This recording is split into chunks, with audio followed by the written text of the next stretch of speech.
రాజ్యాంగ సంరక్షకులుగా బలహీనమై ఉండాలా?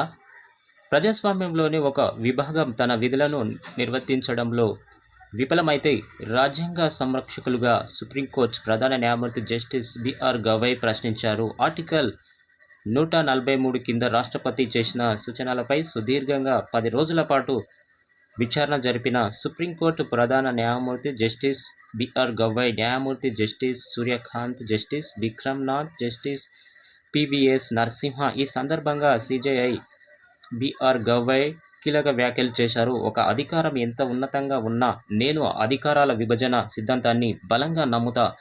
న్యాయ కార్యకలాపాలు న్యాయ ఉగ్రవాదంగా మారకూడదని కూడా నమ్ముతున్నాను. అంటే మన సుప్రీంకోర్టు న్యాయమూర్తి కీలక అంశాలు చెప్పడం జరిగింది. ఎందుకంటే ప్రజలకు ఉన్నతంగా రాజ్యాంగం ఉన్నది కాబట్టి చెప్పారు.